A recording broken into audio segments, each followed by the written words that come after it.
வணக்கம், welcome to Chitra முட்லிஸ் kitchen.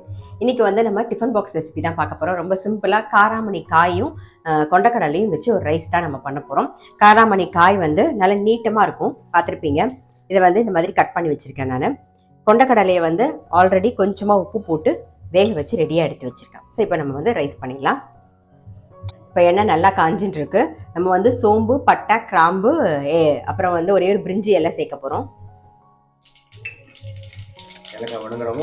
ஆமாம், ஏலக்காய் வேணுங்கிறவங்க போட்டுக்கலாம். அதே மாதிரி ஒரே ஒரு பஜ்ஜி மிளகா நீட்டை வாக்கில் கட் பண்ணி வச்சுருக்கேன், அதை சேர்க்குறேன்.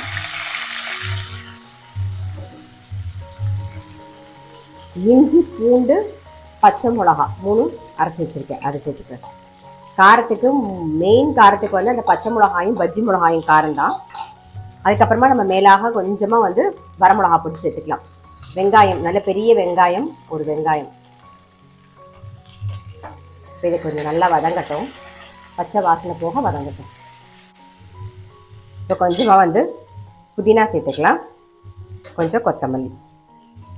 வெங்காயத்தோடய நல்லா வதங்கட்டும். இஞ்சி பூண்டோட பச்சை வாசனை போயிட்டு வெங்காயமும் வதங்கிருக்கு. இப்போ நல்லா மீடியம் சைஸில் 2 தக்காளி. இது கூடவே வந்து இதுக்கு தேவையான உப்பு போட்டுக்கலாம். நம்ம மஞ்சப்பொடி, தக்காளி நல்லா வதங்கட்டும். நம்ம வந்து இப்போ தக்காளி வதங்கும் போது கொஞ்சமாக உப்பு போட்டோம் இல்லையா? நம்ம ஆல்ரெடி வந்து கொண்டக்கடலை வேக வைக்கும் போது கொஞ்சம் உப்பு போட்டு வேக வச்சிருக்கோம். அதே மாதிரி பாஸ்மதி அரிசி இங்கே பாருங்க வடிச்சு ரெடியாக இருக்குது, இதுலேயும் கொஞ்சம் உப்பு போட்டிருக்கோம். அதனால அதை பேலன்ஸ் பண்ணி பார்த்து இந்த கிரேவிக்கு நம்ம உப்பு போட்டுக்கலாம்.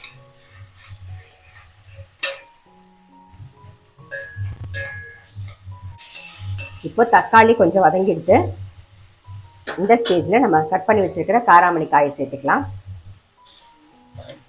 இதை நல்லா மிக்ஸ் பண்ணிவிட்டு மூடி வச்சுருவோம், காய் வேகட்டும். இஞ்சி பூண்டு விழுது அரைச்சோம் இல்லையா, அதில் கொஞ்சமாக தண்ணி விட்டு இது பண்ணி வச்சுருக்கேன். இப்போ அதை சேர்த்துக்கிறோம்.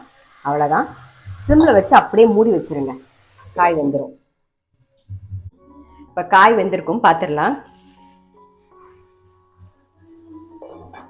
பாருங்க, காய் நல்லா வெந்திருக்கு. ஆல்ரெடி நம்ம பச்சை மிளகா பஜ்ஜி மிளகா போட்டிருக்கோம். கொஞ்சமாக வந்து வரமிளகா பொடி, அதுக்கப்புறம் தனியா மசாலா பொடி,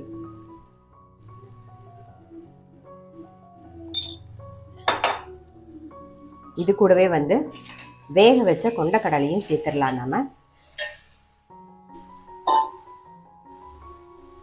கொஞ்சம் புதினா இலை, இதெல்லாம் நல்லா மிக்ஸ் ஆகி ஒரு 2-3 நிமிஷம் நல்லா வதங்கட்டும். இப்போ நல்லா வந்து அந்த மசாலாலாம் போட்டு நல்லா வதங்கிடுது. இதில் ஒரே ஒரு ஸ்பூன் நம்ம வந்து நெய் சேர்த்துக்கலாம்.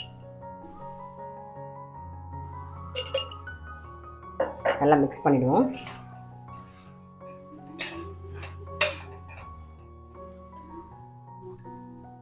சாதம் ரெடியாக வந்து வடித்து ரெடியாக எடுத்து வச்சுருக்கோம். இப்போ அதை சேர்த்து மிக்ஸ் பண்ணிடலாம்.